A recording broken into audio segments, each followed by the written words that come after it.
Hi all! Everything in my video is pulled from the public domain, and I am using them under the Fair Use, Fair Dealings guidelines. Everything I say is my own opinion. You should look into this information for yourselves, but I'm pretty sure I'm right. Good morning, everybody. Well, we have a lot of information to cover, and I do want to say one quick thing. I got a lot of comments from people about the fact that I did not address Thomas Markle and what happened to him in yesterday's video. I didn't do that because I was waiting for the situation to develop, I guess is the word. We're going to talk about it today, along with a lot of other things. A lot of the royals have been out and about doing their thing. So let's just get in there and get there, shall we? There's a lot to cover. Let's go.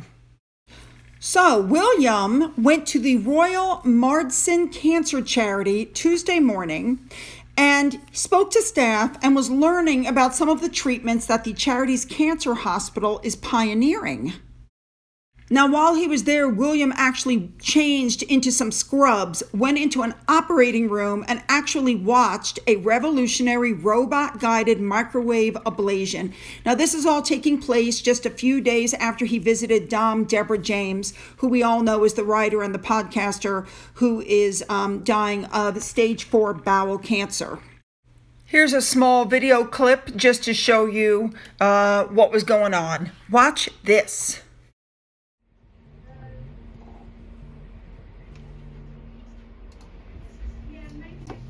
792.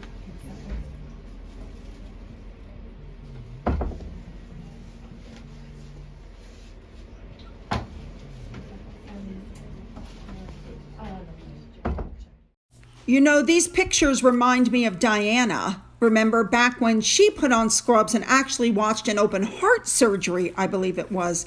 Definitely William is his mother's son. All right, moving on. Next up, Prince Charles went to a bath service at the Abbey. Now, Prince Charles is called the Great Master of the Most Honorable Order of the Bath. And what they did was they had the ceremony of oaths and installation of knights and doms at the Grand Cross at the Abbey. Here's a small clip of him arriving. Watch this.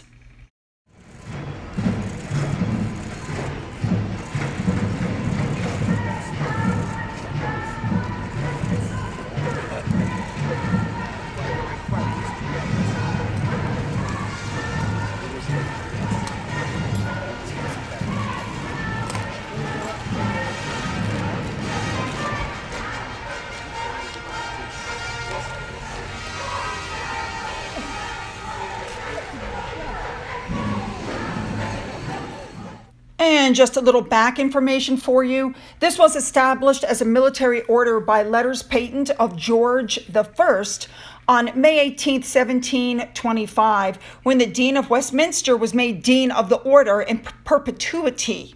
Right. It's a revival of an older custom going back to medieval times when part of the ceremony of knighthood included a ritual bath, which was supposed to be symbolic of, purification and a vigil the night before receiving the honor. So there you go. And I have to tell you guys, I just love the fact that these things are so steeped in tradition, and what you're looking at is literally what happened hundreds of years ago. Anyway, here's a little sneak peek of what went on once they got into the church. Watch this.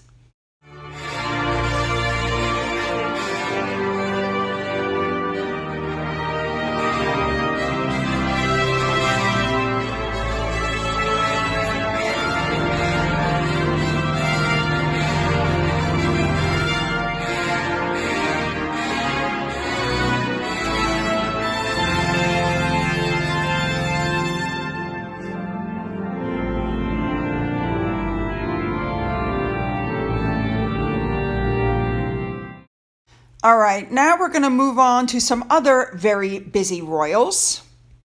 Edward went to the Independent Arts, which is a local charity that uses the arts to help improve people's well-being, quality of life, and reduce social isolation. And he helped make some bunting for the Jubilee.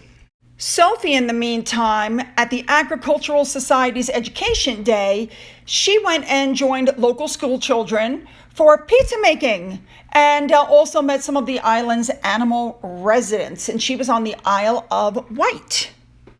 And I like the fact that Edward went as well. Then the Queen met the Emir of Qatar, who visited Windsor Castle. All right, the articles are starting to come out that even with the potential awkwardness, Meghan is going to prove her point by going to the Platinum Jubilee. She's like, I'm not going to let anybody intimidate me. And she says that she feels that she and Harry need the world to see how united they are. So they're going to go around the royals and act like they're happy and proud. But she's like, you know what, Harry, if anybody says anything, does anything, give me any nasty looks, you better be prepared to tell them to screw off, and you better be prepared to walk. And so it sounds to me like she's creating drama before they've even gotten there. I mean, what else can you expect? All right, this is going to be our big story for today. I want you guys to realize how fake this whole thing was. Just shows you how fake their whole lives were, okay? You know, they put up these pictures of the team holding up this large cup as if they'd won the tournament on May 22nd, right? The articles came out, they won. Meghan presented a trophy. She's congratulating them, right? That's what we all saw, isn't it? One of my followers sent me an email that pointed out that if you researched the Polo tournament, that memorial tournament, the game that was played was a second bracket game, and there are games on the 27th and the 29th to actually determine who wins. And as Tam said, the cup that they were presented with is the Liesl Nixon Memorial Trophy, but the final is not until the 29th or the 30th. They didn't win the whole thing. They just won one of their two matches. That shows you this was all for Netflix. This tournament was established in 1978 to honor a former manager of the Polo Club. Now, from their own website, it says the teams play across the bracket. Each team plays 2 games, and they're ranked after the bracket play 1 to 8 on record. Ties are broken, and the top 4 teams and any tiebreaker shootouts if needed, and then the semifinals advance to the actual final. Here's a picture of the actual brackets, and as you can see, Los Padres, their team, is in bracket 4 at the bottom. So if you look here on Friday, May 20th, it shows that their team played, somebody Farms, and they lost. Then you get to Sunday, May 22nd, and that shows where Harry's team won. Then you get to Friday, May 27th, and as you can see, those slots are empty because they're yet to be announced. And then the final one, right? So the point is, they didn't win. The entire thing was set up and fake. That's right. They won 1 out of 2 of their matches, and they're probably not even in the finals. Like that. This is what I'm talking about. It's fake. It's a setup. It's fake. They're trying so hard to establish themselves here in the United States as royalty and to make it look like, you know what? This is just absolutely pathetic, really. I mean, people grow up. Oy. Now, the Montecito area has its own journal, as you can see above, where they report the news of what's going on in their area.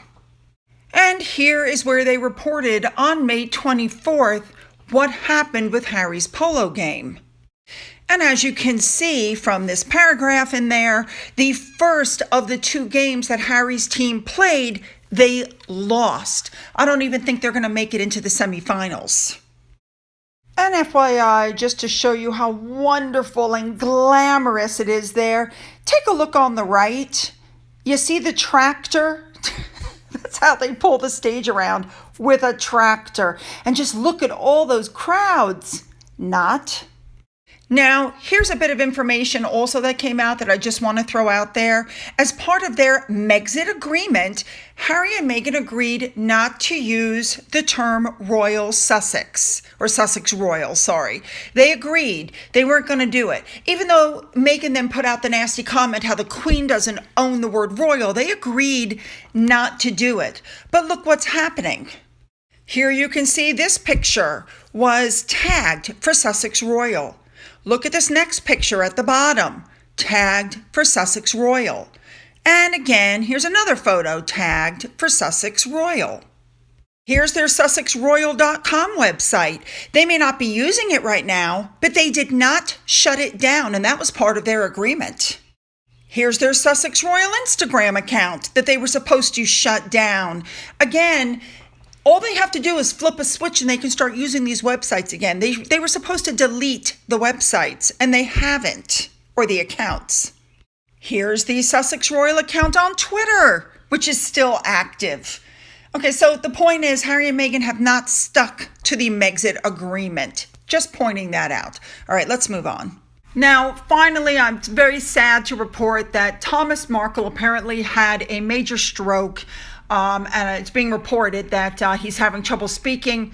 He was going to go, with Dan Wooten to the UK, but now he can't make the trip, just like he couldn't make the trip after his heart attack for Meghan and Harry's wedding. He was aware of the incident, but decided with Samantha not to report the news until further tests had established how bad the stroke was. And of course, it's being said that the Sussex squad, the people who are Twitter trolls and who represent Meghan, I don't care what they say, they represent Meghan. They have been spreading internet rumors after his decision came out to launch a YouTube channel, which pushed his blood pressure up. And despite his ongoing health issues, he really wanted to go to the UK. So he was taken by ambulance to a hospital in Tijuana. And then his condition became so serious that they moved him to a hospital across the border in the United States, a few hours away from Montecito. So let's be honest, ladies and gentlemen, there's only a few scenarios here of what could happen. PR nightmare for Meghan if he dies, because people are going to be all over her for the fact that she ignored him, cut him off, never let him meet his grandchildren, and then he died. Yeah. PR nightmare for her. So what could she do? Well, number one, she could do like she's been doing, just completely ignore him, don't reach out, don't do anything. Scenario number two, she could reach out to him and go visit him quietly. Of course, they'll leak it to the press later, but she could go visit him if she wanted to, check on him, find out what's going on. Or number three, she could actually take the children to meet him, which is something that I don't think she'll ever do. I think poor Mr. Markle is going to pass away. I don't think he's ever going to meet those children. And I think she and Harry will put out some statement about how she forgives him and she loves him. Rest easy, daddy, blah, blah, blah. But let's be honest. This is going to be something that is unrecoverable. Just like if the Queen dies before meeting those children, you've had years to introduce them and you haven't. You know what I'm saying? This is going to be a PR nightmare.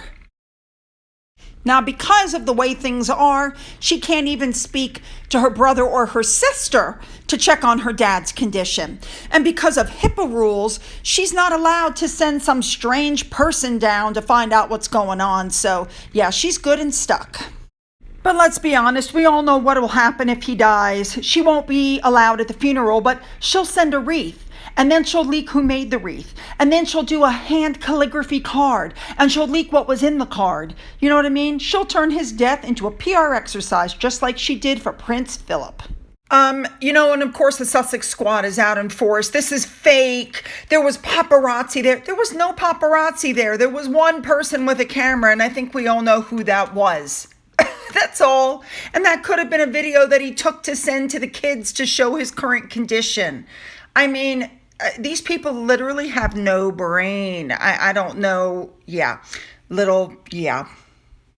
Now, despite the fact that they're writing disgusting messages like the one you see above, I really think some of these Sussex Squad people are delusional. Take a look at this message that somebody wrote on my Twitter wall. She's blocked now, by the way, saying that Thomas is a narcissist. So he has no ability for emotional empathy for anybody, including his grandchildren. Like, what? Where did that come from? Who pulls this out of their butt? So anyway, I would be shocked if she reached out to her father. I think she's not going to. Now, I will also say that there's a lot of talking about the medical bills that are being incurred by Thomas Markle. Now, so let me say something about that. Everybody's like, well, he funded Meghan's lifestyle. Okay, let me just say, devil's advocate, that was his daughter. That's what parents do for their children. We're helping our children with college and vehicles and, whatever else they need, because that's what parents do. And when my parents needed help, I was there to help them until they both passed away. So let me just say this. Because of Thomas's age, and because apparently people are assuming he's indigent, he would qualify for Medicare and Medicaid. So you guys don't have to worry about the medical bills. They will be handled. No, Meghan doesn't have to pay them. And would it be nice if she helped her dad out? Yes. Is she going to help him? No way in hell. All right, I have two more things that I want to say. Number one, I completely agree with Evans Einstein. If Meghan does not reach out to her father, you can't continue on with Archewell's compassionate brand, right? Compassion in action. When you're ignoring your own father and then you don't even go to see him on his deathbed when you had the opportunity. You know what I'm saying? Because actions speak much louder than words. The second thing that I want to say is I've been getting messages from people going, look at that photo. He's sitting up. He's alert. He couldn't possibly have had a stroke. But actually, yeah, he could have. 27 years in the ER, people, I'm telling you. He could be sitting up. He's looking. That doesn't mean he hasn't had a stroke. And it could be several days before the stroke completely, until they know how much damage there is. We have people come in having stroke symptoms. We do a CT scan. It comes back negative. But if it's an ischemic stroke or a stroke with a blood clot, it probably won't show up in CT scan for 24 to 48 hours. So unless it's a hemorrhagic stroke, nobody's really going to know what's going on for a little while. So everybody just sit back, relax. We'll keep an eye on the situation, okay? I would also like to add that I think we all pretty much know that Meghan was looking for a reason not to go to the UK. How is it going to look? She's in such a dilemma now. How is it going to look if she jets off to the UK with her husband and children for the Platinum Jubilee and leaves her father in a hospital having just had a stroke and she never went to visit him? On the other hand, if she goes to visit her father, there's no reason why Harry couldn't take the children to still see the Queen. You see what I'm saying? She's in the middle of a major dilemma. All right, everybody. So I'm going to need your comments. I want to know what you think about all of the royal family going out doing their stuff. Sophie, Edward, Charles, William. Did he not look totally buff in that scrub suit? I mean, my goodness. I want to know what you guys think about what the Polo Club did and how Meghan made it look like they won this whole tournament when the truth is they played 2 games. They lost one of those games, but yet here they are for Netflix lifting up the trophy like they won. I want to know what you guys think about what's happening with Thomas Markle. So make sure to leave those comments below. Don't forget to check the button to make sure you're still subscribed if you've already hit the button. If not, hit that button and become subscribed. Don't forget you can follow me on Twitter. You can follow me on Getter. You can follow me on Rumble. You can email me. For those who have donated to my coffee fund, thank you so, so much. And as always, you guys, have a great day.